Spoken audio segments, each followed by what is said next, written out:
Good morning from here in Washington. I'm Damon Wilson, Executive Vice President of the Atlantic Council.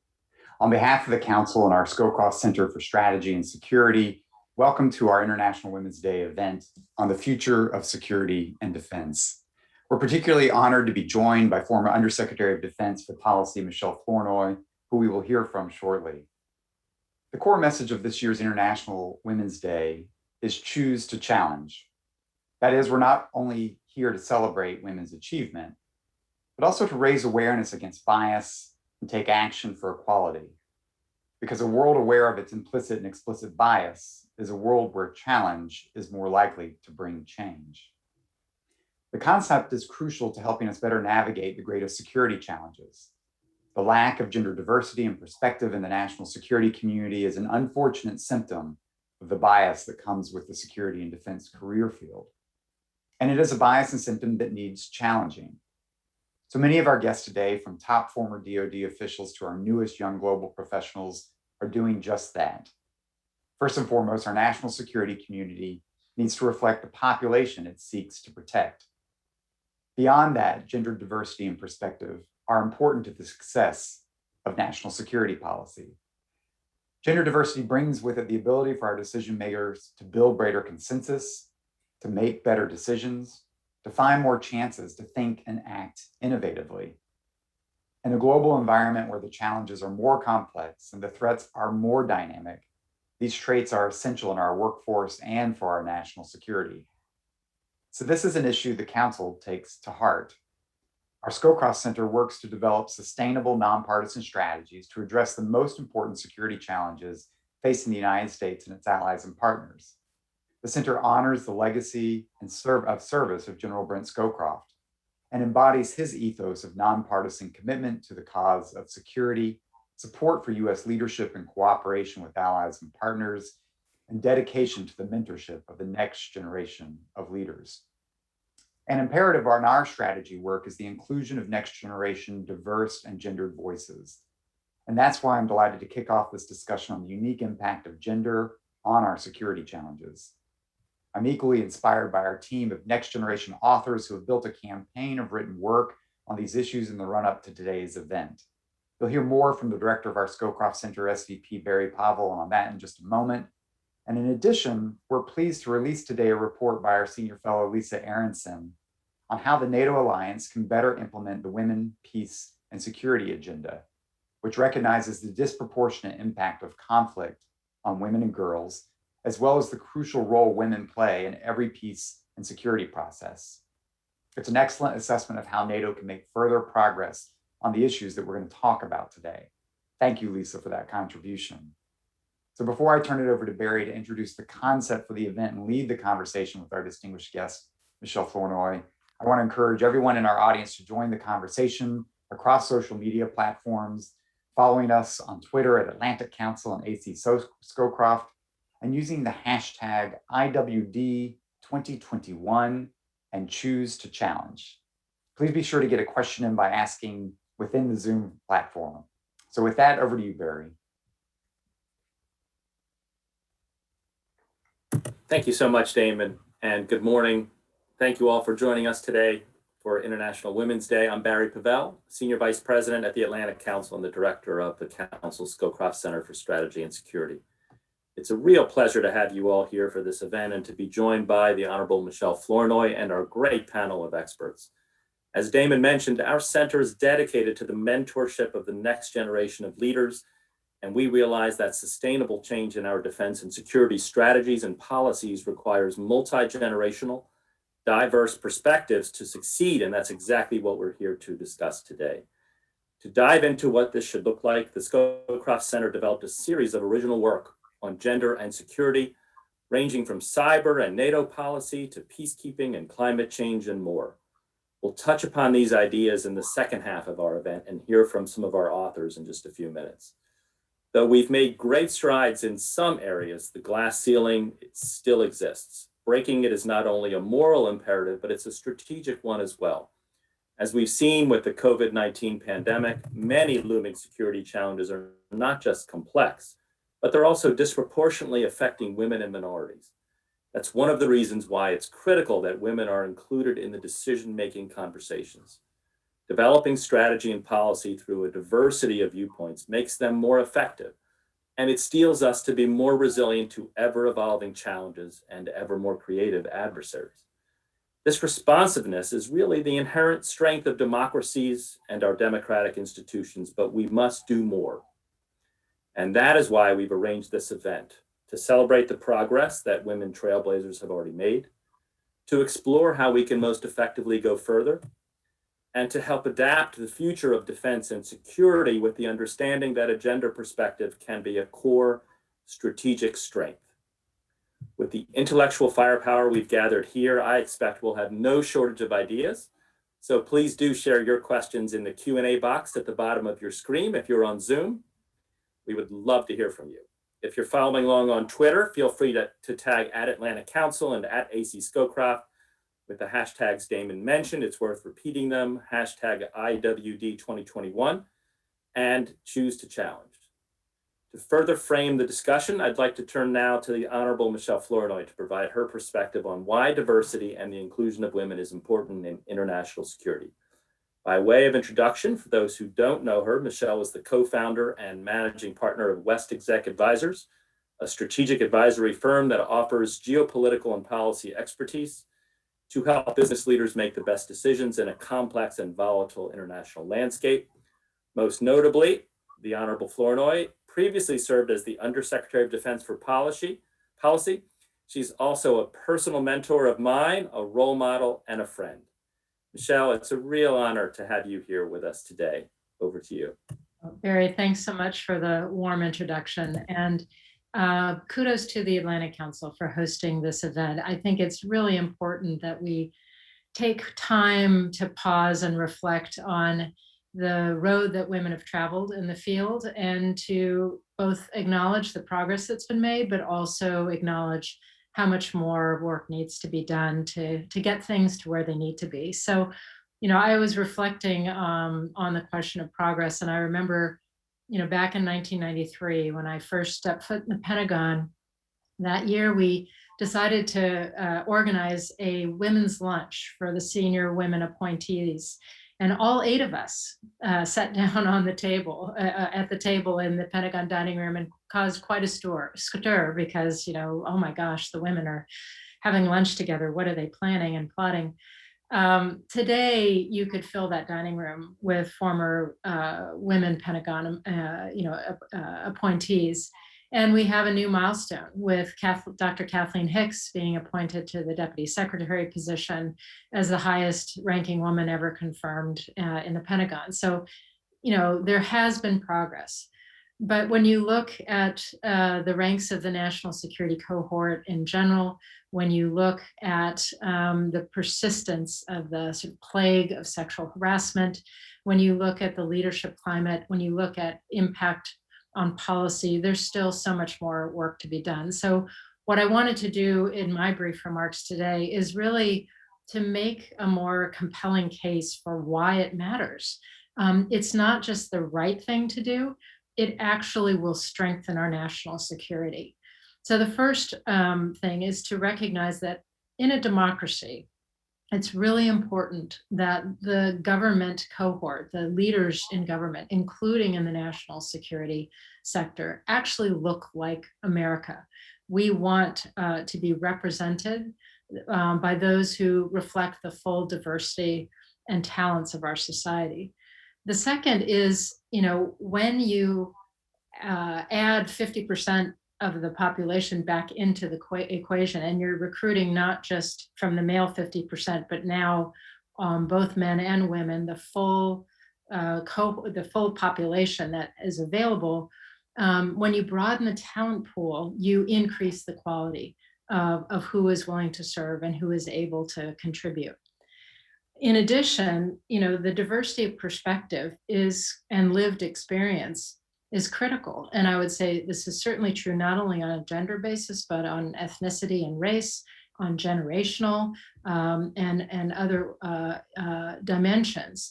What the business literature shows, and there are many, many Harvard Business Review articles on this topic, is when you have a more diverse set of decision makers, whether it's at the executive leadership level, whether it's at the board level, you can actually measure better decisions and better organizational performance. So when you put women into the mix, you're going to get better outcomes because of that diversity of perspective. You know, we've all been in a room where groupthink was starting to take shape. And then someone comes in with an orthogonal idea and the whole room, the light bulb goes on and you're thinking, oh my goodness, how did we miss that? How did we not think of that? That's what diversity brings. And that's why you get better decisions. The impact on the leadership climate, and this is very real. I'm not saying that every woman leads in the same way. That, of course, that doesn't. No, every man doesn't lead in the same way. But when you, again, have a diversity of perspectives and experience, you're going to get a leadership climate that is generally more inclusive, more tolerant, more open to and welcoming of dissent and different points of view. And again, that will enhance performance. I also think you'll get a leadership climate that is less tolerant of things like systemic racism and sexual harassment and so forth. And that in turn will affect your ability to recruit and retain people. You know, we volunteer to be public servants. We volunteer to serve in the military. We volunteer to be diplomats. And if you have a toxic leadership climate, that's going to hurt your ability to attract the best and brightest in America.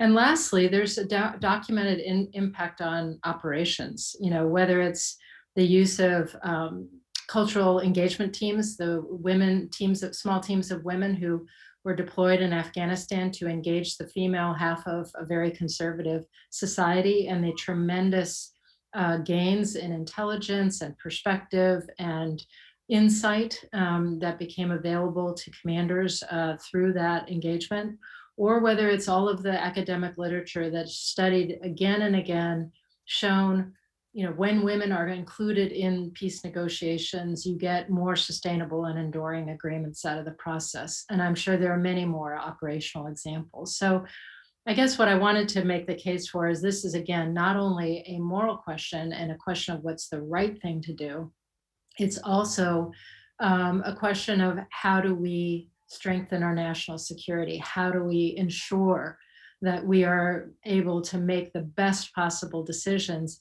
in an increasingly complex environment where it's not only traditional challenges like competing with a rising China or dealing with a revanchist Russia, but now we're dealing with preventing the next pandemic as a security issue, addressing climate change as a security issue, and so many others. So let me stop there, but just say again, applaud you all for putting together this discussion and look forward to the conversation. Thank you very much, Michelle. And you really put it just so well. And I remember 1993 too, and coming in and working for you, and that does ring a bell. I'm so glad we've made so much progress since then, but as you said, there's so much more to do. We already have some good questions coming in. And so first we'll take two at a time because we want to be really efficient. And the first two will be Anka Agaki from the Skillcroft Center and Clementine Starling also from the Skillcroft Center. Thanks so much, Barry, and thank you, Ms. Flournoy, for being here with us. I guess my question refers to how we can reimagine security. International security is generally a field resistant to change, and many times it relegates issues such as gender or race or even novel threats like climate change that you mentioned to a corner since they don't neatly fit the mold or our frameworks. So where should we start reimagining what constitutes security, and how can we make it more inclusive in your perspective? Okay, Barry, do you want me to take one at a time, or are you going to take two? You said. Why don't we take Clementine Starling's, and then we'll go if you don't mind, and then you can address both of them, and then we'll go back to the audience. Clementine. Sure, thank you, and thank you so much. My question is related to applying a gender lens. So I'd be interested to hear, Ms. Flournoy, are there specific issues or areas where DoD has applied a gender lens previously and seen success? And related, are there areas of opportunity that we are not yet doing so? Okay, great. So on the broadening national security, I actually think we're at a critical moment where I think the American people almost expect a broadening of our definition of how we talk about national security. They've just gone through an unprecedented pandemic. If you ask the average American today, is preventing the next pandemic a national security issue? They would say, of course, what a stupid question. I think you also have a rising generation that understands the criticality of climate change and accelerating and scaling our actions to try to mitigate it. And they, that's also on the table as a national security issue. And I actually think, despite the Trump administration's effort to sort of stifle this view, the military is very much on board with that. They did a report in 2019 that clearly acknowledges climate change as having multiple national security dimensions. So I do, and then I would just add that in a time when we are coming out of a pandemic, we are dealing with the economic fallout of that. I also think it's a time when, you're hearing people in the administration talk more explicitly about the connections between our domestic policy and our foreign policy.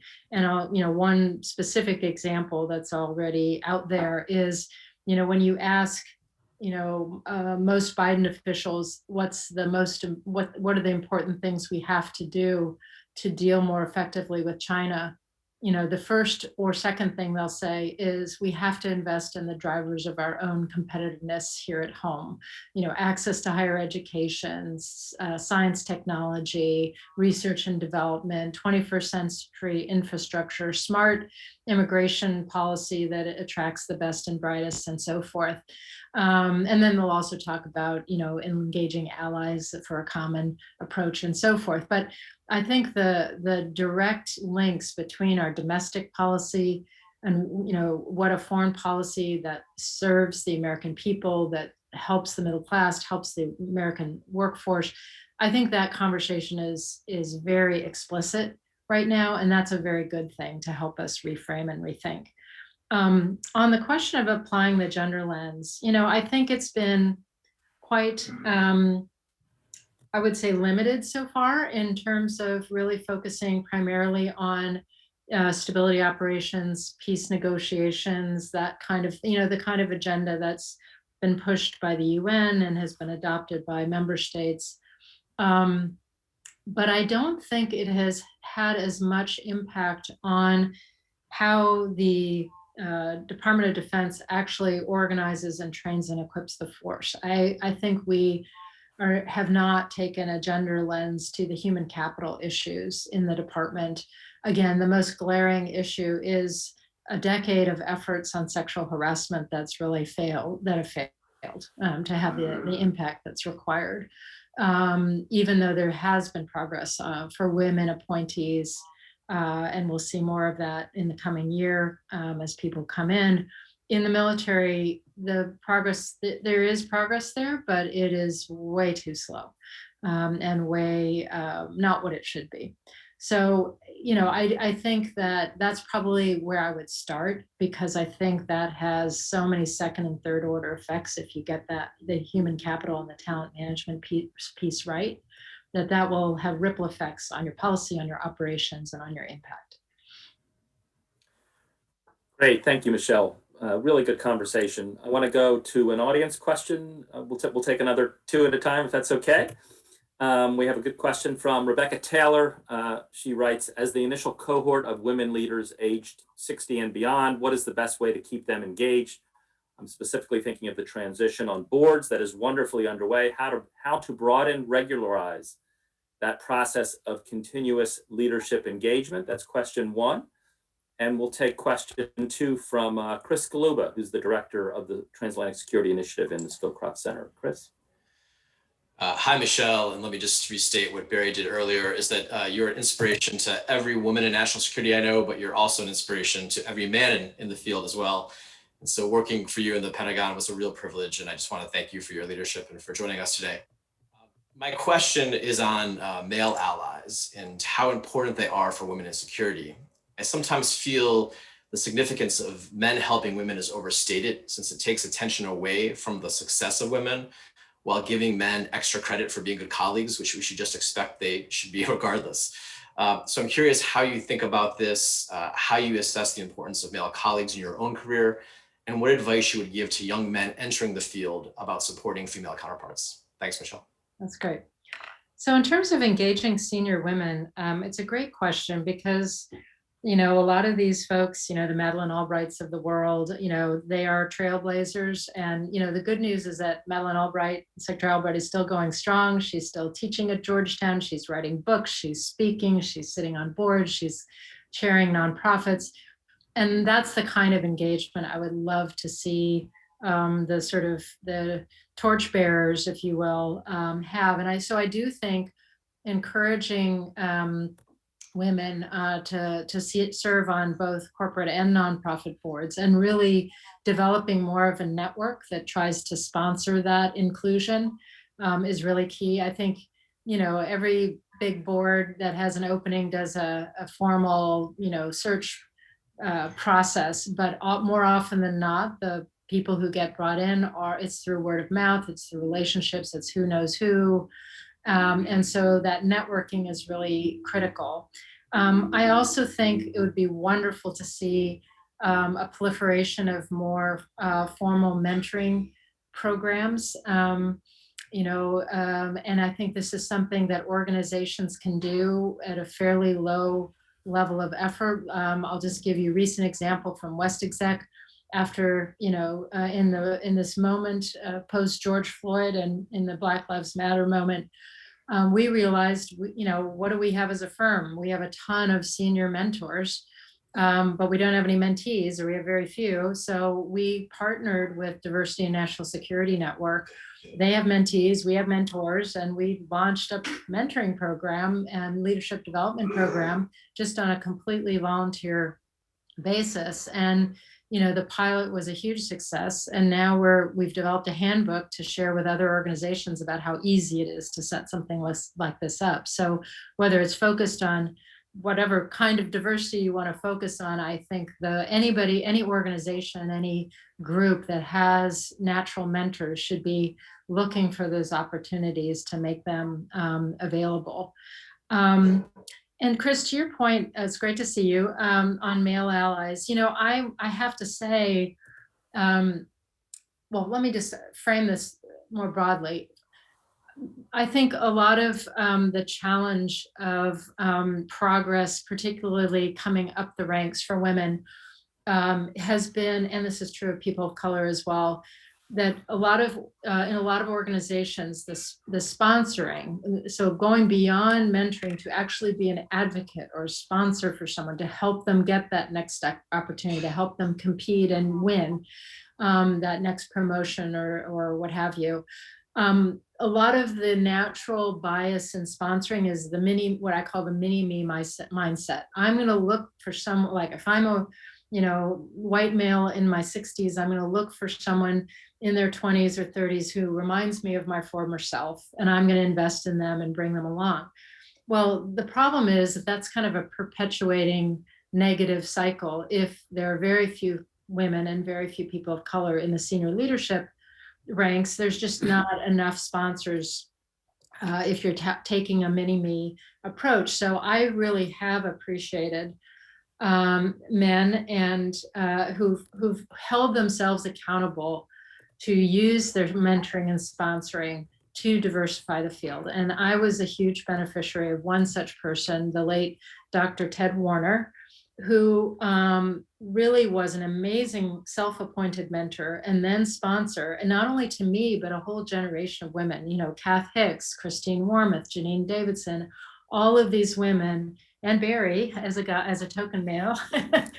We were all mentored and sponsored by Ted. He just decided he was going to do something about this problem, and he used his time and his influence and his energy to do that. So I do think it's very important, but I also take your point that it shouldn't be extraordinary, right? This should be something that we all do. We all pay it forward through mentoring, and we seek to mentor a diverse range of people and not just people who look like us.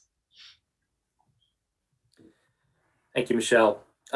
We have an excellent question from Hilary Papa of the Washington Institute for Near East Policy, one of those great emerging women leaders. We know her. She asks, how can the United States lead by example and encourage its allies to galvanize support for women's rights and leadership, especially when allies lack progress in these issues? That's the first question. And then we'll take the second question from Leah Schuneman, who is the newly promoted Deputy Director of the Transatlantic Security Initiative in the Skillcroft Center. Leah? Great. Thank you so much for speaking with us, Ms. Flournoy.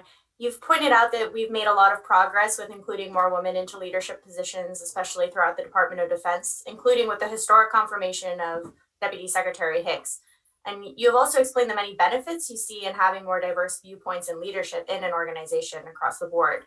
But what do you believe is the biggest barrier to women reaching leadership positions in the U.S. national security and defense policy field specifically? Okay. So on the question of how do we work with our allies who may, on women's rights issues, the first thing I would say is we aren't always the leader in the room. There are many of our NATO allies who have had multiple former, current and former female secretaries of defense, secretaries of state, prime ministers, so we're not always the strongest example in the room, but I think we have a sort of, it's in our own interest to raise questions of women's rights alongside human rights and democracy more broadly, as we have discussions with our allies. One of the things that comes with being an ally is it should be having the confidence in the relationship to speak candidly.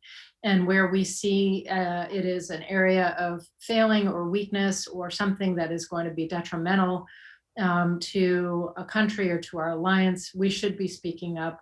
We should be leaning into that discussion and offering, perhaps creative ways, of working together, whether it's how we structure our tabletop exercises, how we structure our training, how we structure the scenarios on which we train, what kind of leaders we send to the engagement. I mean, I can't tell you how many times when I went to the Middle East as the undersecretary, I was told I wasn't being, given an honorary male status, which I think was supposed to be a compliment. But I think demonstrating that you can be a woman in these positions and be, extremely effective, maybe, by example, time we create a little cognitive dissonance on their side that allows them to expand their thinking in the future. But I do think we have to push this issue. In terms of the remaining barriers, there was a long time where the biggest barrier was that we had not cultivated the talent pipeline sufficiently, and there weren't enough women at every different level who were qualified and competitive for the position. That's no longer the case. I mean, you could have an all-female OSD leadership team if you wanted one, honestly, and that would probably be an awesome outcome, but that's not going to happen. But I think the barriers now are more to do with inherent biases, with perhaps some self-constraint of, as a woman, do I want to work in a more inclusive environment where the barriers have already been broken down and it's not a fight every day?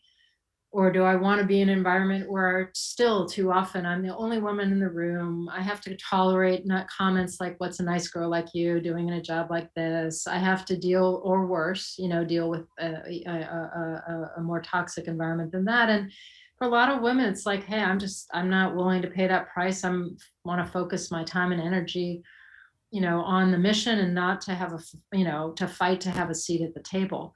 Again, I do think this is changing, but I think unless we make much more bold moves on the question of leadership climate and sexual assault and harassment, we're not going to attract the as many women as we need to be strong and successful in defense. Thank you, Michelle. Really important guidelines for us to consider.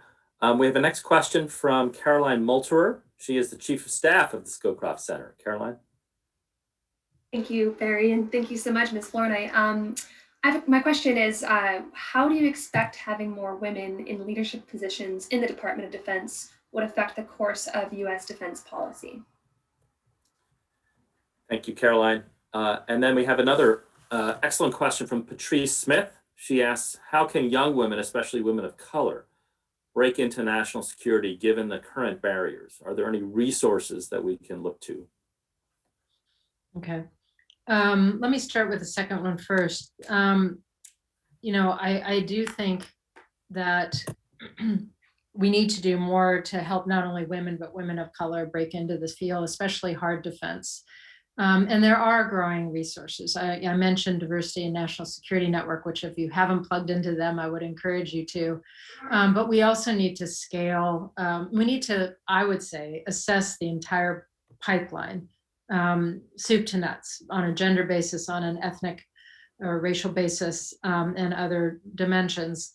And we need to sort of systematically identify where are the problems. Is it, you know, I would go all the way back to, are we attracting enough people of color into international relations, international security degrees as undergraduates, as master's students, as PhDs? Are they showing up enough in the range of, you know, internship programs at Atlantic Council or CNAS or Brookings or what have you? Are they, you know, being trained and sponsored and mentored to get into those first line positions? Are we recruiting classes into government or into service that look like America?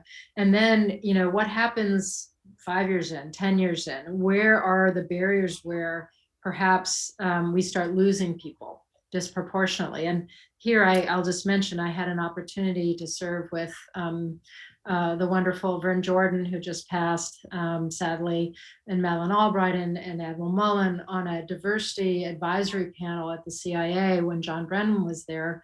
What they found is they'd done a really great job in recruiting a class, each class that looked like America, you know, all the right balanced kind of mix. But fast forward 15 years to when that class was reaching the point of being considered for promotion to senior intelligence service, which is like their SES, women were only 23%. The percentage of people of color had dropped way down. So something was happening, or some things were happening in that 15-year journey that was working against women staying and being successful, people of color staying and being successful. And so the study really went piece by piece by piece to analyze what were those barriers and those obstacles, and then developed a set of recommendations to systematically go after them. And I think that's the kind of work we need to do in each agency if we're really going to make a difference here. On the more women and how it would impact defense policy, look, you know, you could poll a set of women in defense and you're going to get different policy views. But what I think the inclusion of women does do is it opens the conversation to more divergent views, to perspectives that are coming in from different angles because people have different lived experience. And so it becomes more, I think, a more inclusive of different perspectives, more integrative of different perspectives, and less prone to groupthink. I used to feel, sitting in the Situation Room, like I was often the person who was like throwing the little bomb onto the table to say, you know, well, have we thought about this? Or wait a minute, before we all decide that this is true, what about that? And, you know, sometimes it got an eye roll or, you know, a harumph of irritation from somebody who was trying to move the meeting forward. But more often than not, I think it was appreciated. And I'm not saying that was unique to me, but it was because I was able to come at it from a different experience and perspective. And so I think the more we include that diversity, again, the better quality of the policy that we're going to get. Thank you, Michelle, again. I think we'll go for two more questions. One is from Ann Daly. She said, you mentioned that often gender in national security is almost pigeonholed as focusing on soft security issues, for example, UN goals, focusing on stability operations. What impact does this have on women who focus on hard security issues like Russia or China? Do you think that this perspective that women focus on soft security should shift? And I think I know your answer to that question. And then the second question is from Angela Livengood, and she asks, how have you seen the Department of Defense change as women have moved into leadership roles? What topics have come into more focus? And here, Michelle, I think of your own career trajectory, if you wouldn't mind also including that in your answer. Sure. So I do think that historically there's been a tendency to sort of vector or pigeonhole women into more soft security areas. And certainly when I started out, I'm going to date myself here, I was the, mid 1980s coming out of grad school. There was a lot of nuclear saber rattling between President Reagan and President Gorbachev. And it seemed like if we didn't solve the nuclear arms race problem, we wouldn't be around to solve anything else. I think that's an attitude that many people feel today about climate change. If we don't address this, we won't be around to solve anything else. So I went into the hardest of hardcore security issues. My first job was trying to count nuclear weapons in the unclassified domain, and counted bomber counting rules and throw weights and warheads and just like the most, and there were no women in the nuclear priesthood, and I was like this novice coming in, and it was very hard. I mean, honestly, I had people, at least one boss who actively tried to drive me out of the field, I learned a lot from that experience. But, I do think we want to encourage women to pursue their interests and passions across the board, including of the hardest of the hard security areas. And, I think that is happening more and more. You have, women leading, teed up to lead the strategy, who have led the strategy function, the oversight of military plans and operations function, women who are experts in counterterrorism, women who are experts in the defense program and budget. So I think that is actually changing, but it needs to continue. And I'm sorry, I wrote down DoD leadership. What was the question on DoD leadership? Sure. Have you seen the Department of Defense change as women have moved into leadership roles? What topics have come into more focus? And I was thinking of your own career trajectory here as something you might comment on. Yeah, no, I do think it is gradually having more of an impact. And what I certainly found is, again, one of the areas that came into focus for me, and I think is happening more and more as more women take leadership roles, is the understanding that you can't be a high performing policy or operational organization unless you are a high performing organization with regard to how you manage your human capital. And so when I came into policy, I had a incredibly mission oriented group who were absolute patriots, but they were exhausted.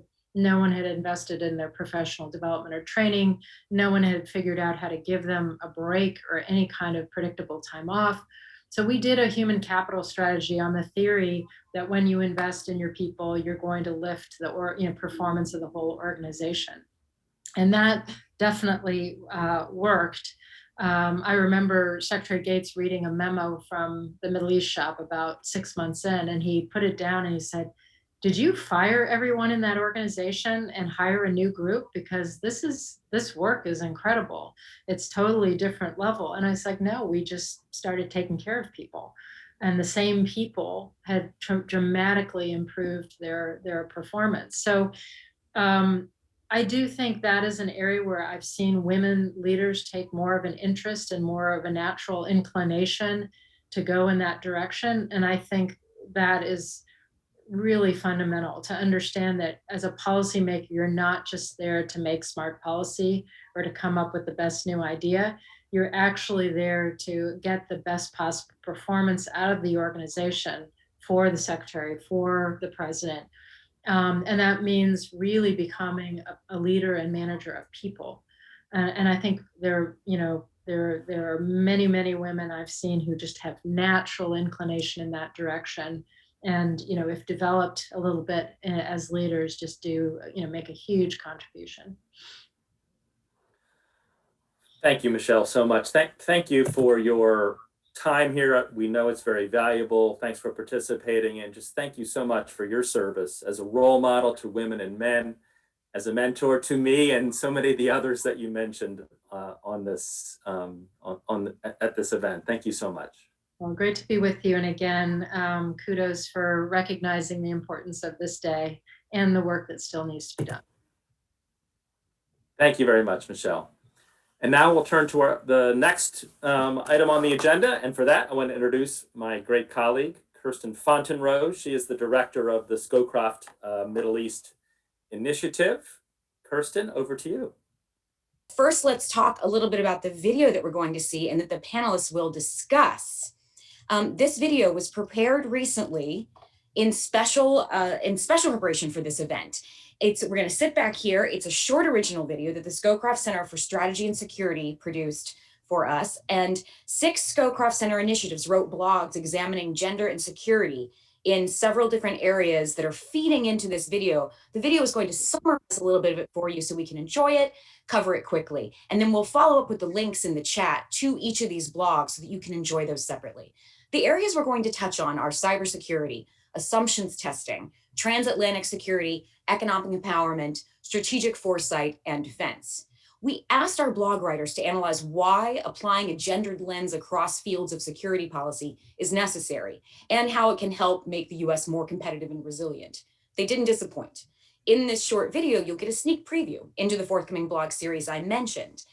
Those blogs will cover the gendered impacts of non-traditional security threats like climate change, the disproportional targeting of women by disinformation campaigns, which I found fascinating, and assumptions about women in cybersecurity and peacemaking. And then finally, the pursuit of a feminist foreign policy in allied states. We'll touch on that in our conversation as well.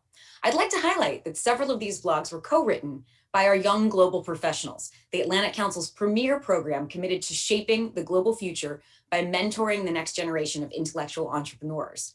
And the bottom line of this series is this: diversity matters in international security. Gender matters. We need to take a more multifaceted approach to the future of our defense. So after the video, we'll discuss these ideas with a panel of experts we're thrilled to have. Joining us are Emma Ashford, Senior Fellow with the Skillcroft Center's New American Engagement Initiative, Lauren Bean Buita, founder and CEO of Girl Security, which you'll hear more about, but I really recommend you Google and learn all about. Fantastic program. Lauren DeYoung-Schulman, Vice President of Research and Evaluation at the Partnership for Public Service, Camille Stewart, Head of Security Policy at Google Play and Android, and non-resident fellow at the Belfer Center for Science and International Affairs at Harvard, and Nina Sawyer Wagner, Chief of Staff for the Assistant Secretary of Defense for Strategy, Plans, and Capabilities, one of those offices that Michèle Flournoy was just talking to us about, where women are truly engaged in the hard security issues. But first, let's roll that video.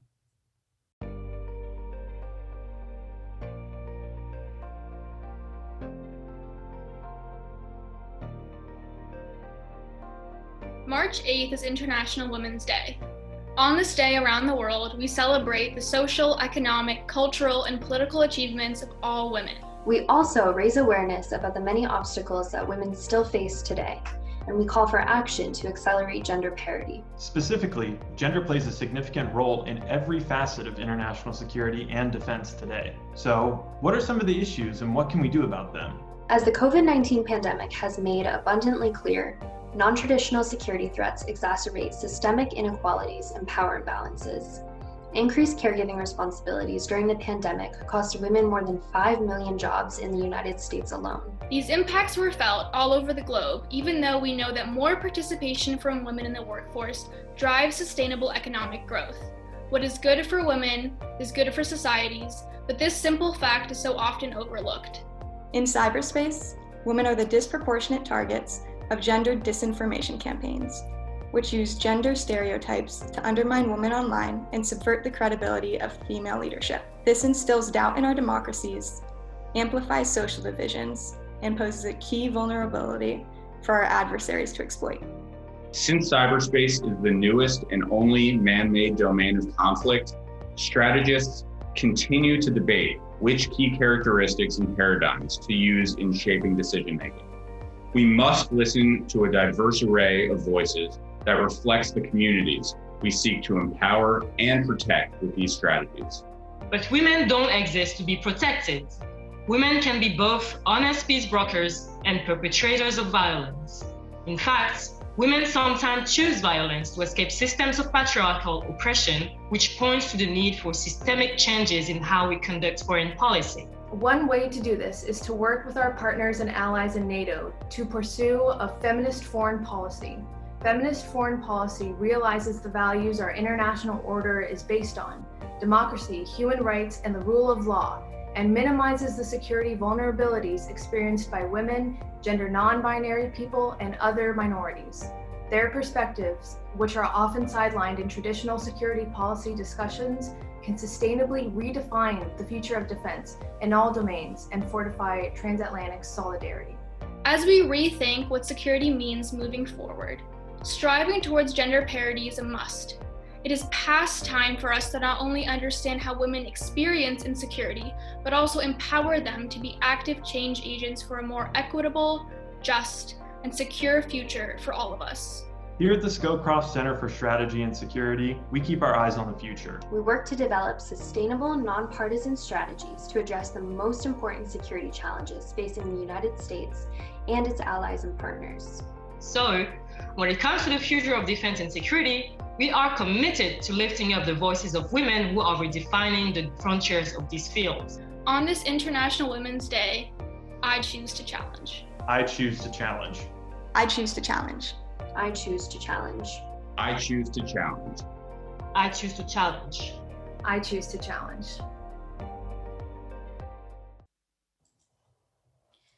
Emma, if I can turn to you to kick off this discussion. As we just heard in the video, women often play a role in violent conflict, but are often not involved in the peace agreements intended to end them. But peace agreements are empirically proven to be more sustainable when women have a hand in crafting them, as we heard both there and a bit from Ms. Flournoy. You're one of the writers behind NAEI's Assumptions Testing series. Can you help us understand this? No one thinks that men can be only soldiers or only statesmen. So why is there a perception that women can only be peacemakers? Thanks, Kirsten. And this is just a wonderful event and a really great video. And I think, the point that Aude Darnall, who is one of our associate directors at the New American Engagement Initiative, the point that she made in the video, which is that women can be both victims and the perpetrators of violence, is a really important one. At NAEI, we do a lot of work on testing the assumptions that underlie US foreign policy. And assumptions can be dangerous if they lead you into making the wrong policy choices, thinking of the wrong solutions to problems. And I think the example that you mentioned there, and that came up in the video, that peace agreements are more durable if women are involved, is a really telling example. Because the agreements aren't more durable because women are intrinsically peaceful, and they make peace agreements just happen. Agreements that include women are more durable because women are tied into societies. Women are active participants in conflict. They support men that participate in conflict, and they are essential to making sure that peace agreements continue and actually work. And so there's a growing literature on this and on the many different ways in which women are a part of security, on whether women leaders fight more wars, on how women interact with violence in conflict settings. And the point really isn't that women are good or bad, it's that women are absolutely integral to security questions in general. And narrowing the focus when we talk about women in international security, if we narrow that focus, as Michèle Flournoy noted, to things like stability operations and peacemaking, that's a big mistake because women are a part of security issues across a very broad spectrum. And we need to remember that that is the case rather than just assuming that it's about peace building. That's a fantastic scene setter, Emma. Thank you so much for setting up this framework. And let's dive down a bit into some of the issues more specifically. Camille, if I can turn to you, cybersecurity is an evolving field, and it's the only man-made domain of conflict. So does this mean that this man-made construct makes it more or less likely to involve women in decision-making? You know, to point to what we just heard from Emma about their value in it. Yes, first, thanks for having me. I mean, quite frankly, technology and cyberspace in general take on the characteristics of the society that it underpins. And so if we are living in a society that is framed in systemic sexism and systemic racism and some of the other societal issues that we have, then that is what cyberspace is perpetuating and exacerbating. So we have a great opportunity for women to lead, for women to change the nature of our thinking around the complex challenges in cyberspace, because it is a human-centered challenge. But right now, we are not. And we can do so much more to take a look at how women are targeted in cyber-enabled information operations and how the weaponization of gender and race are inherent and integral tools for malicious actors. And so there's a lot of work to be done, but I am hopeful with the discussions that have been happening, especially as of late, that women in leadership and women decision makers will become a norm in this space. Thanks, Camille. Following up on that, based on your work in the hashtag Share the Mic Cyber Project, and building on what you just said about how work needs to be done, are there things you all are recommending or that you're looking at specifically recommending to create out of the cyber domain, perhaps a role model for proof of concept for other domains going forward in terms of that kind of inclusion? Yeah, so one of the really important pieces of Share the Mic in Cyber is that we want to empower people to understand that the action starts with the individual. In cyberspace and cybersecurity, we are intimately aware that the actions of an individual can affect an organization or national security as a whole, right? Most attacks are centered on the actions or misactions of one person. And the same thing can be said for eradicating systemic sexism and systemic racism. You as an individual have a role to play in making space, including the voices, including the perspectives of others, such that we will be more effective practitioners across domains. Michèle gave a great example of the partnership that WestExec had with an organization that I co-founded, Diversity and National Security Network. And that one action by her and her organization to mentor and make space and inevitably sponsor some of the members of that program it's a great example of how organizations, individuals, institutions can step fully into eradicating these issues and elevating social issues as a part of the security domain. So one big piece of Share the Mic in Cyber, and I hope if no one takes anything else from this, is that you as an individual have a role to play in eradicating these societal issues that underpin many of the security issues we're all challenged with. Excellent point to drive home, Camille. And I've got one final question for both Emma and Camille before we shift topics just a little bit, but related to what we've just discussed. What harmful assumptions from other domains of conflict do you think we've brought into cyberspace? And how can we stymie any influence this may have to exclude women and other marginalized identities? You know, since this is the only man-made construct, since it's one of the newest domains, are we seeing it in any way being shaped or poisoned in some way by the roles we've assigned to women and other minorities and other domains of conflict? And how can we fix that before it takes? Well, I am certainly not an expert in cyber, and I'll mostly yield my time to Camille here. But I will say that, you know, the in the policy space, I think that is somewhat more balanced between male and female experts on cyber. But if you actually look at the sort of practitioner side of the cyber domain, it's very unbalanced. There are far fewer women in that space than there should be. And so that's one area where it's outside the policy space, but it's something that would improve representation within that space. But as I say, I'm not an expert in this. So Camille, perhaps you'd like to weigh in on that question.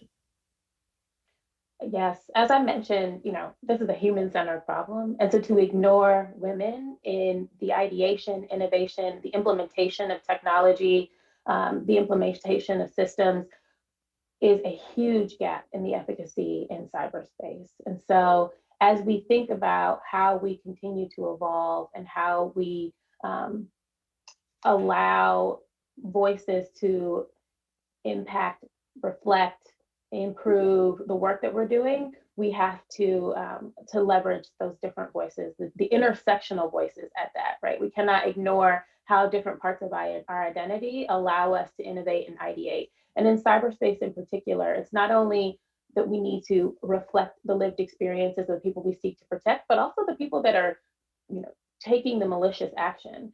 If we ignore the fact that many of the attacks are coming from overseas or folks with different backgrounds, how do we innovate around combating that threat, around understanding the human psychology that underpins the actions that are going to be taken?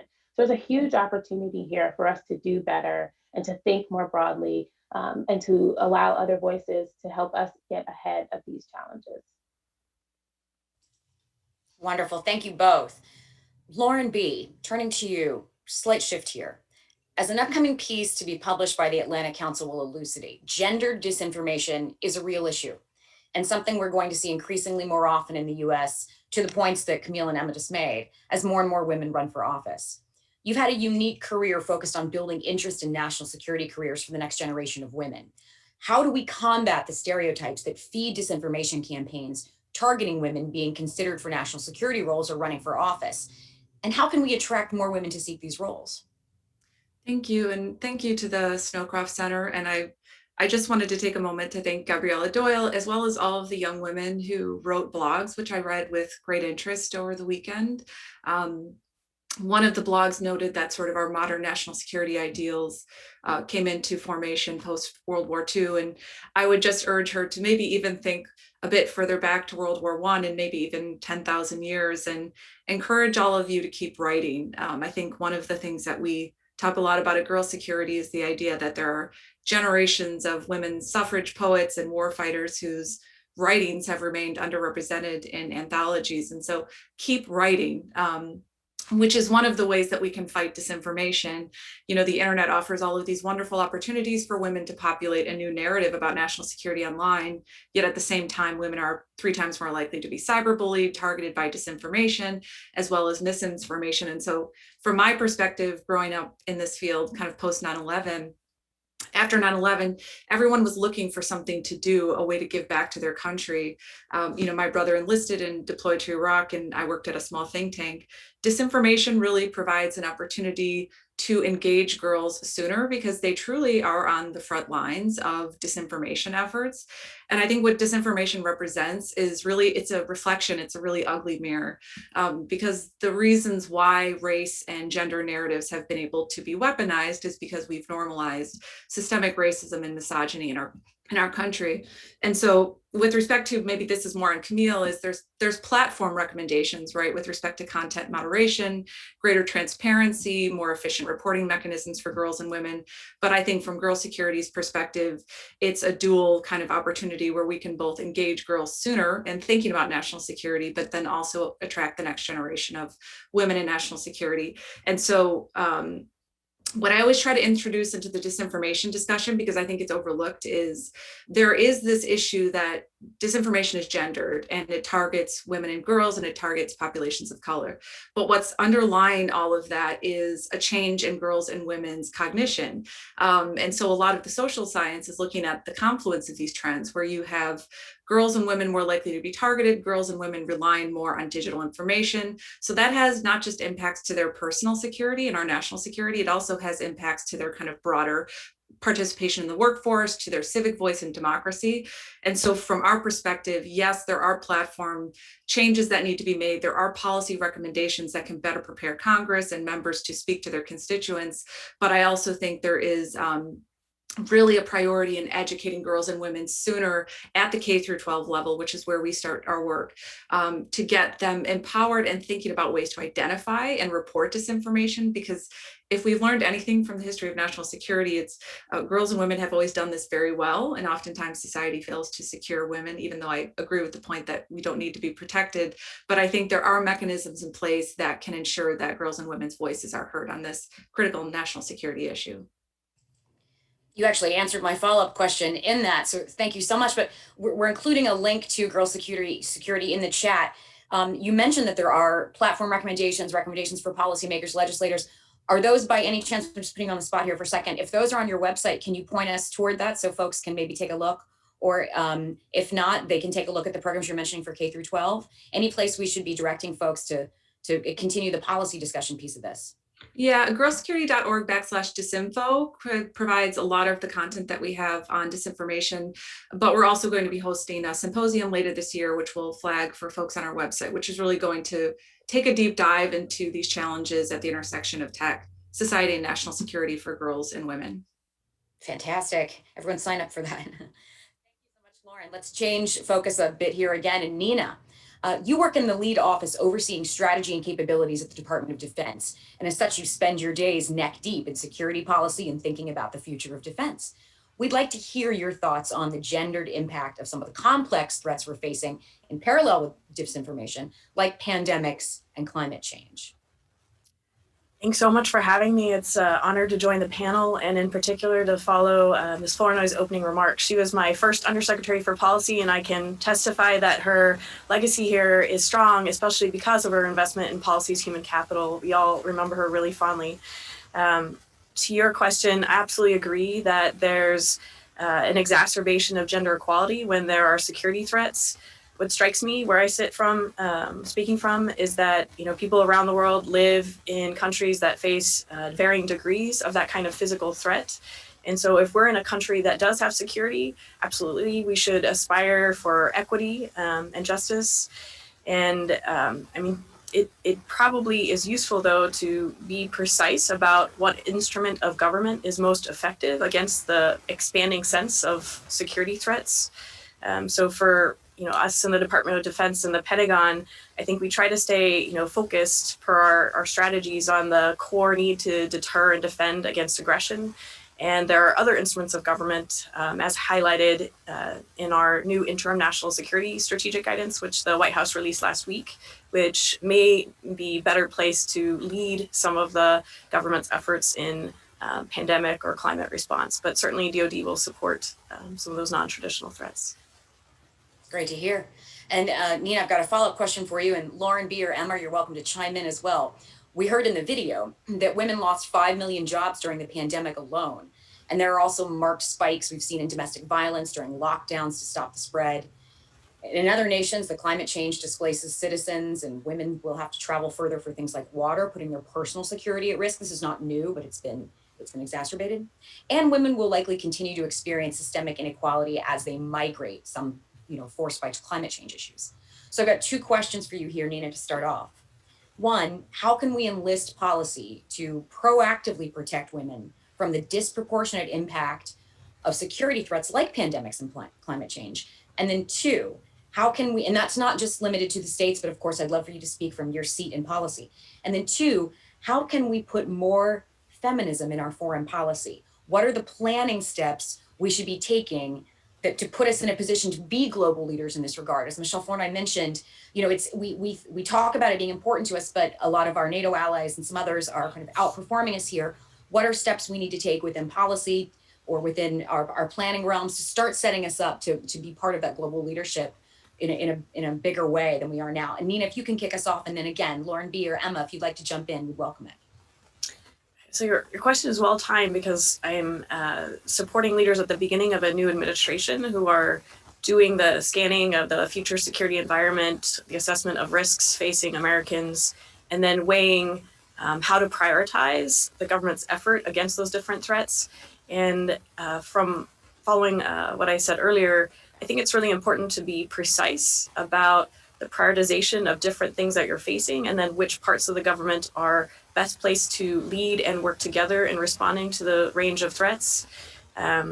For things like pandemic and climate change, like I mentioned, it probably, I think you're seeing in the Defense Department an increasing awareness of the need to have climate as a lens by which we look at hard security issues. I'll be honest, like the gender lens is not really a prominent lens for us. I do have a colleague that works on women, peace, and security issues, but it's not a primary lens by which we look out and with the Defense Department's core responsibilities, think about how do we affect and shape those potential threats.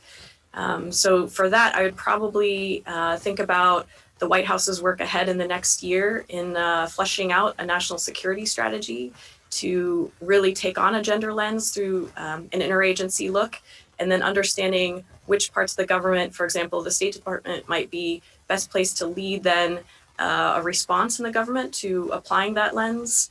And so I think in the next year or two or three, based on what you're already seeing at the beginning of this administration about their policy orientations, that you might indeed see some more work in that vein. But again, the precision of how you use those different tools is probably what comes to mind. Yeah, I'll just, if I could just echo something Nina said about the sort of the tools and agencies best suited to applying this kind of gender lens, because I think that's really important. You know, we have this very strong tendency to focus on DoD.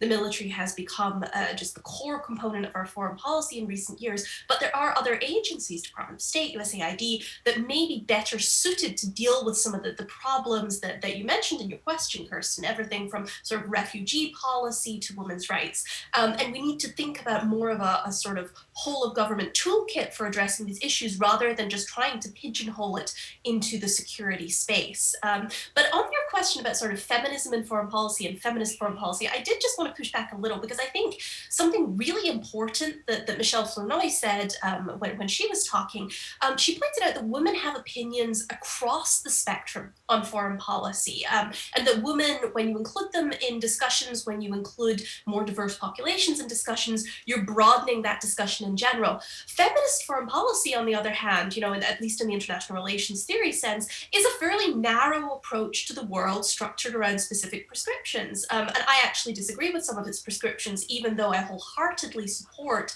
applying more of a gender lens to the way we approach foreign policy. So I think we do have to be careful there. And I think for me, you know, success in women in security would look like a place where I don't have to choose between my opinions on foreign policy and advancing women in the space. When we reach that point where women of basically every opinion are available to staff every position, I think that would be a resounding success for women in the security space, rather than a narrow focus on a sort of a feminist foreign policy.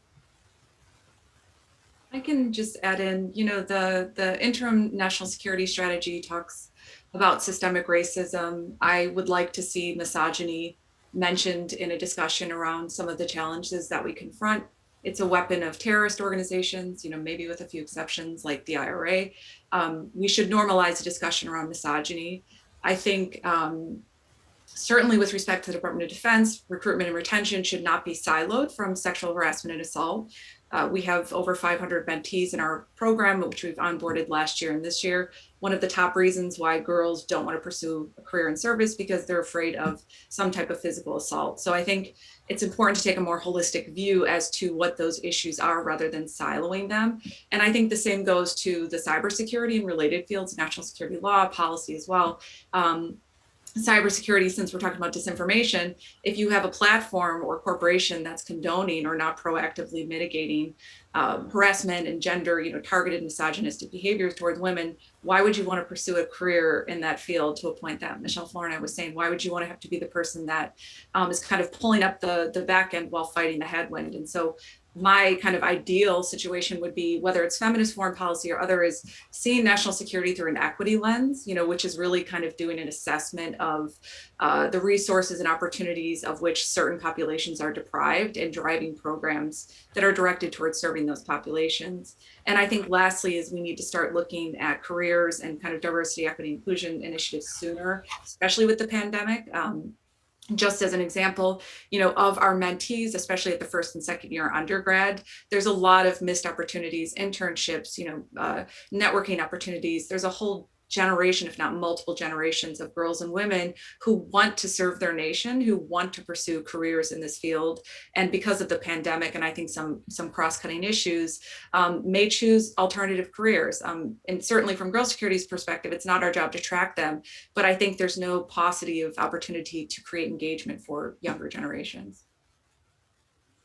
You both just made so many fabulous points. I could hear pencils at the Skillcroft Center madly scratching. And I think, Lauren, you may have just inspired an entire new policy paper on the recommendation to include misogyny, and for very real terms. And specifically is one example that you mentioned, that it's disincentivizing our young women from joining our own services, which then makes us less secure if we don't have their additional skills added to our own armed services.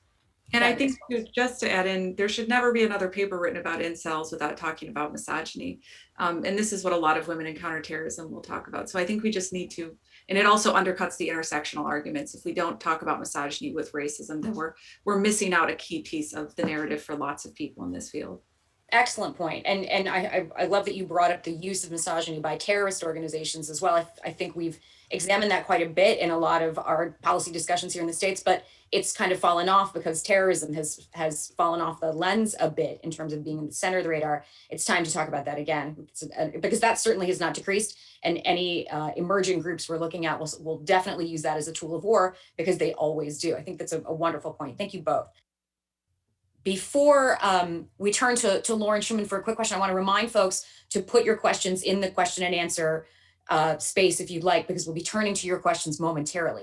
So Lauren S., you're on the forefront of issues surrounding women in national security. You've been there for a long time. From your new perspective at the Partnership for Public Service, how do you think civil society can help protect women from the gendered impacts of complex threats? Governments obviously don't do this work on their own. Climate change doesn't respond to UN Security Council resolutions, and disinformation can't be regulated. So the bulk of the work protecting women will rely on change agents in communities, many of these change agents being women themselves. So what strengths does the non-governmental sector bring to this challenge, and how should governments work with that sector to best tackle it? Such a great question. I'm going to answer a narrow aspect of it around some of the work that my organization at the Partnership for Public Service does now. When I was in government, I noticed two worrisome tendencies amongst policymakers in the National Security Council and elsewhere. The first being they rely a lot on their guts. Their guts often right. They're very experienced guts. They have their guts have done all kinds of things in policy for many years.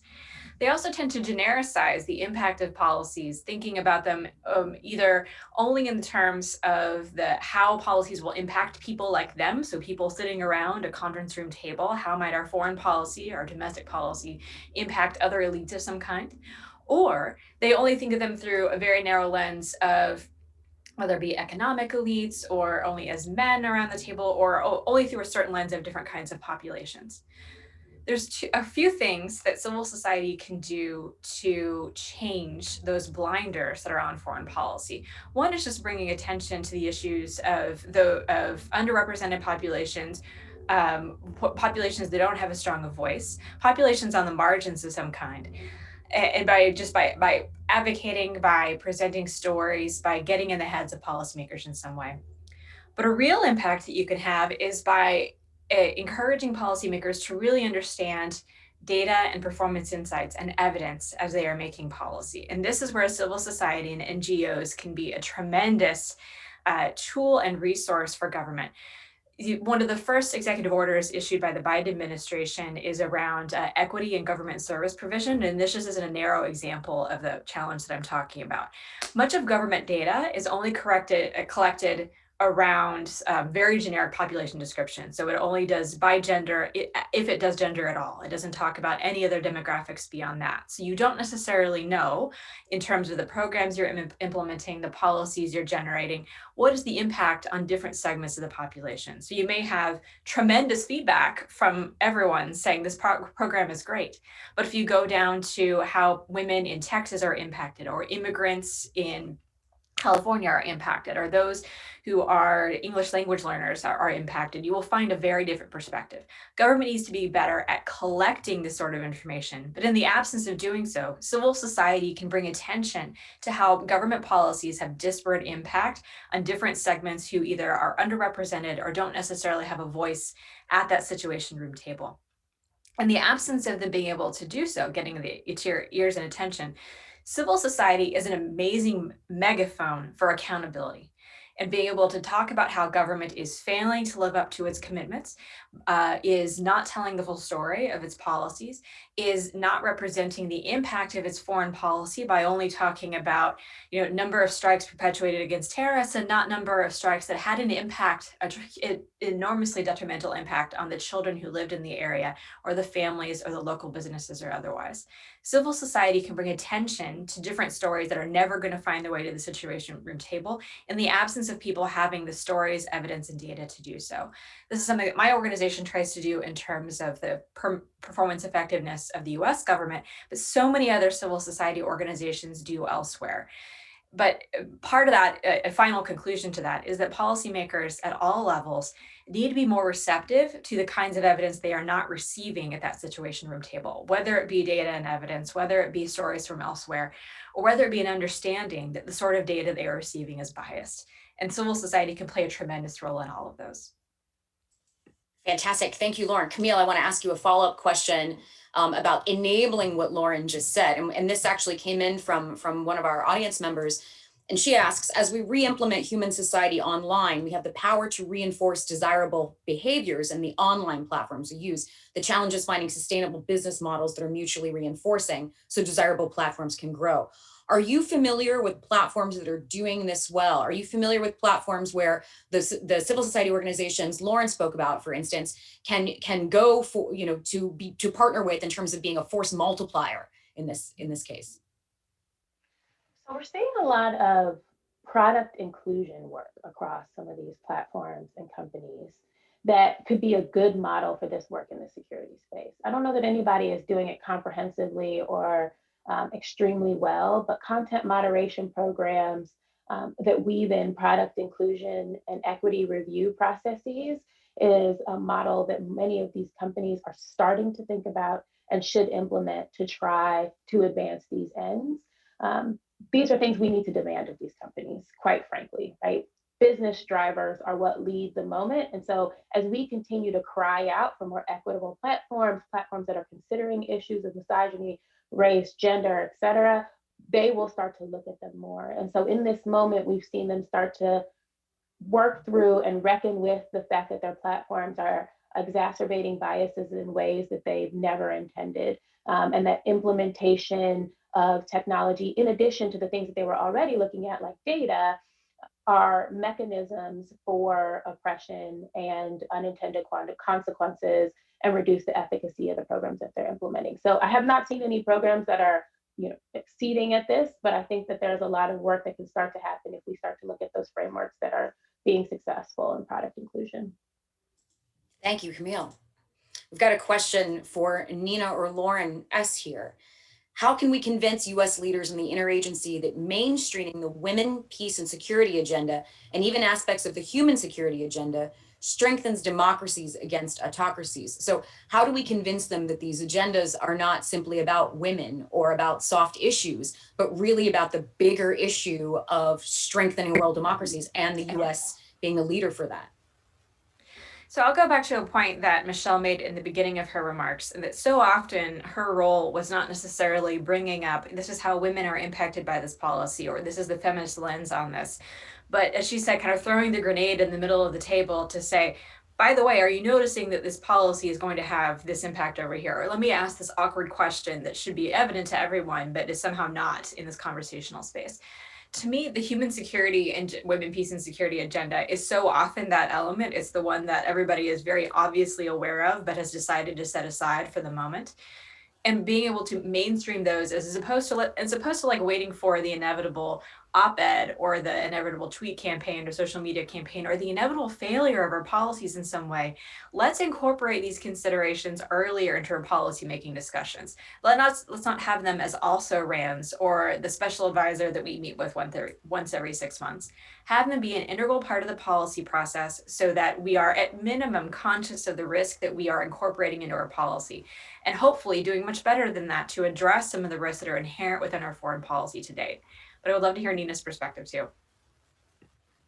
Thanks, Lauren. And I would build off of your comments as well as Ms. Flournoy's comments in saying that it feels like what I had to learn this weekend, I Googled feminist foreign policy because this gendered lens is not something that I think about every day, is the centeredness on humans seems a really important general idea to take out.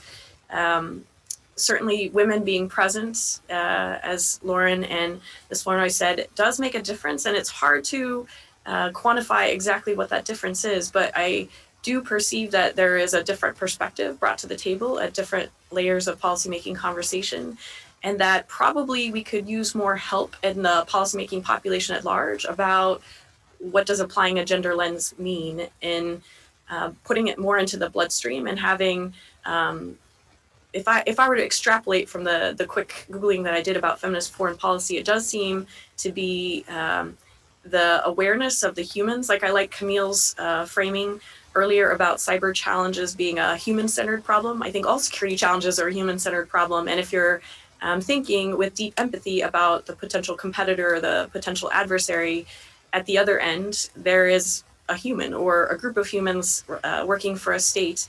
And that awareness can often give you a more complete picture about what AID colleagues might call the drivers of conflict, root causes of conflict. And that then would allow you to assess the nature of the risk, the potential for being able to address that conflict through diplomacy, economic statecraft, and then, if necessary, the degree of risk to actually having a hard conflict that you would need the military to be ready to respond to.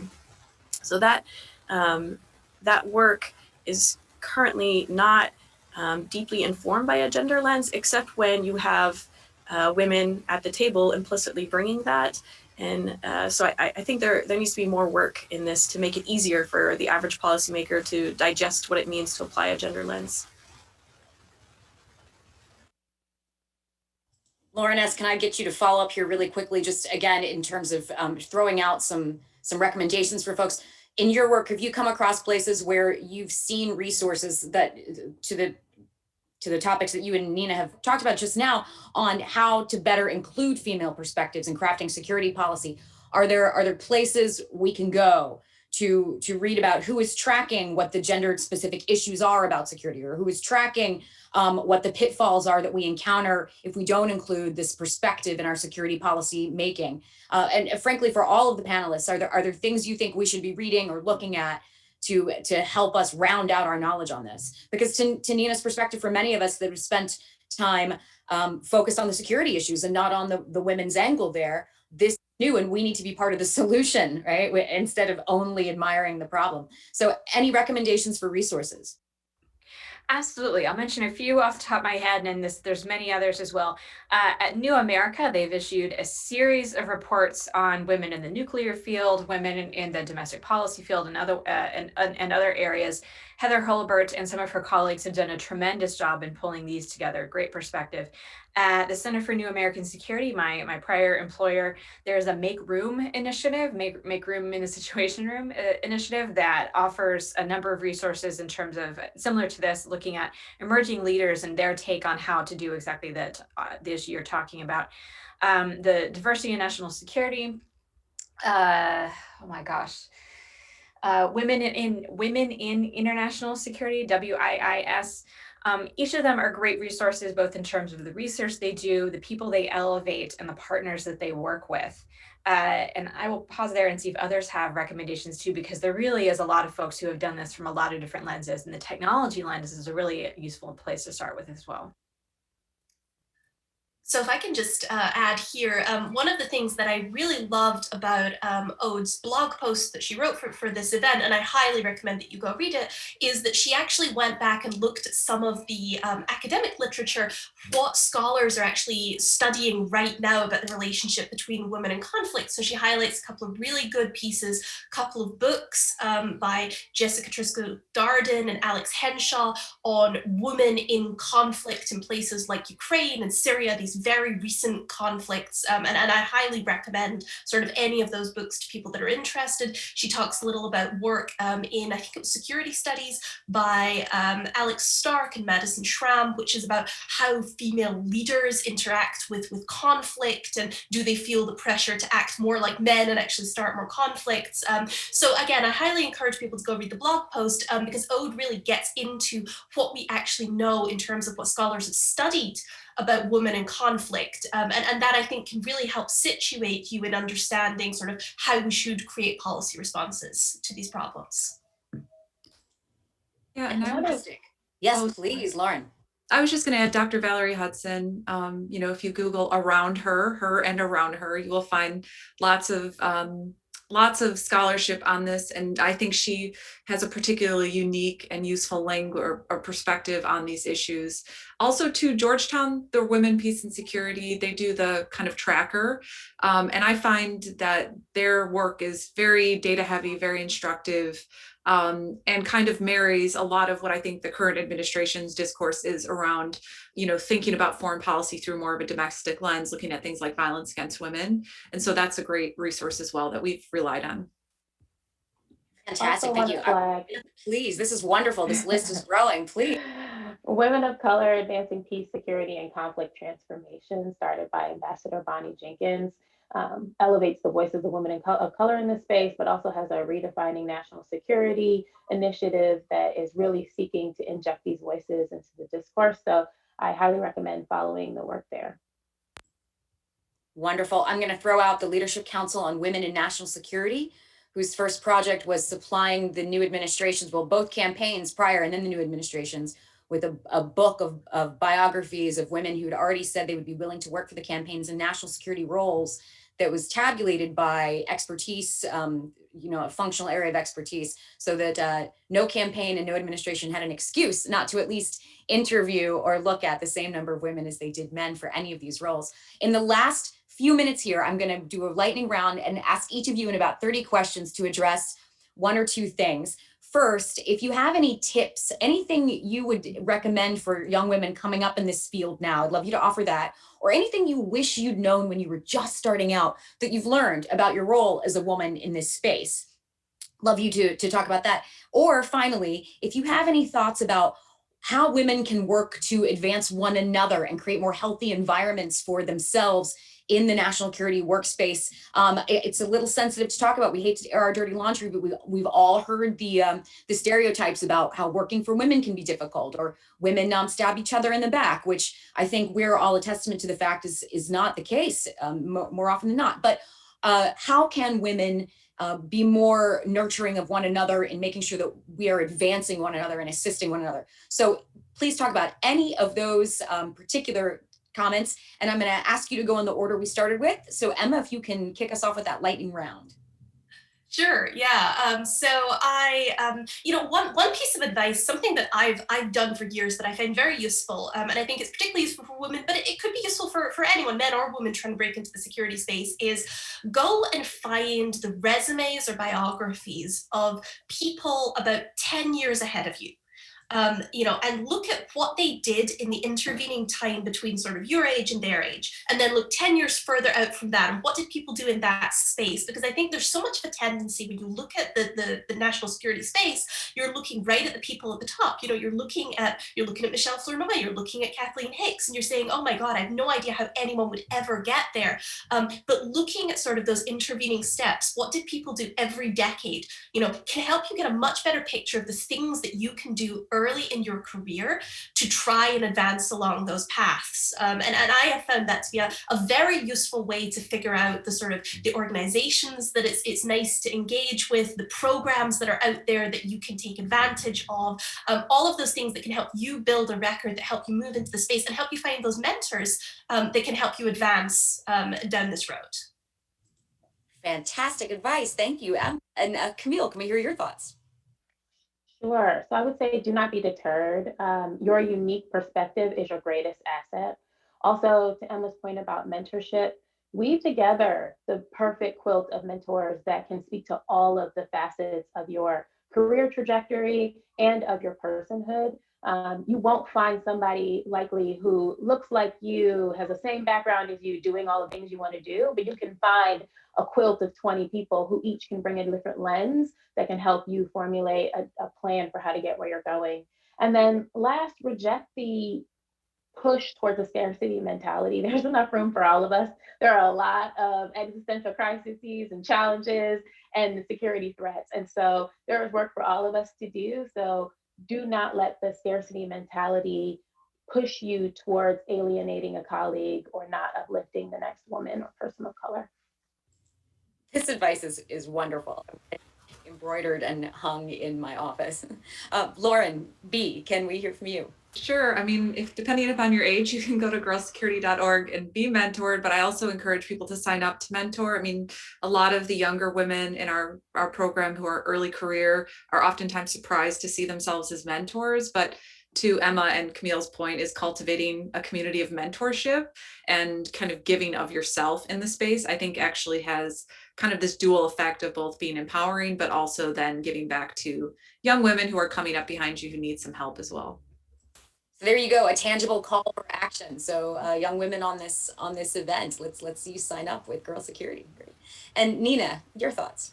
Thanks. I'll share 3 thoughts. The first is a parrot of something Michèle Flournoy said at a mentoring advice like 11 years ago in policy. And the first thing she said was be excellent at what you do. And I think that's really important to invest in learning development so that you are really good in the policy field that you choose. The 2 other things I would suggest, which come after 10 years of doing this work, is to be deliberate about your own inner work. The first point within that is to be clear about your life purpose, which I think helps temper some of the pressures and the pulls that your career might have on you. The second subpoint is that if you're a caregiver in your family and you're not giving 100% at work, that's okay. And I think that's really important to say, because if you are taking care of an elderly parent, if you've had a child, and you're not quite your 20-something self, dedicated 110% to just work, it can be really difficult to come back. And that's something that I've been experiencing over the last couple years. And I try to self-validate the value of what I bring and what I still contribute, even when I'm having to toggle between different roles and different requirements in my life. Thank you, Nina. I think that's reassuring to many of us and quite wise. And Lauren S., can you take us home? Find a community of women or men with whom you can be vulnerable, who will be your biggest cheerleaders and who can act as peer mentors for you. Peer mentorship is something that I learned so tremendously from many of the women on the screen right now, but from others as well. Read widely and deeply, be able to harness and marshal your arguments and your evidence as best as you can. And I think the last thing I would say is something that Michèle always tells everybody in all of her career advice perspectives, is to choose your boss as best as you can. Sometimes you can't. Sometimes it's taken out of your hands. But when you can, choose a boss who is going to be the best possible advocate for the mission of your organization, as well as your potential as an employee. This has absolutely been wonderful. Thank you all so much. And if anyone watching doesn't have a page full of notes with recommendations and recommended readings and action items, then they've been listening to something else. I can't thank you all enough for making this such a fascinating conversation and really giving us things to move forward on. We weren't just talking about an issue or admiring a problem or speaking in generics. I mean, you've really, really nailed home some things all of us can do. And we thank you for that. That's exactly what we're here for. at the Atlantic Council to help with policy recommendations, help with things that can be implemented, the do part of a think and do tank. And I don't think we've ever had a better example of that than this panel. So thank you all so much. Thanks to everyone watching. Thank you for making International Women's Day a delight, inspiration. And we look forward to seeing you all again very soon back here, and hopefully to having some of these panelists feature even more frequently now that we've seen their expertise in our own programs. Have a great International Women's Day. Bye-bye.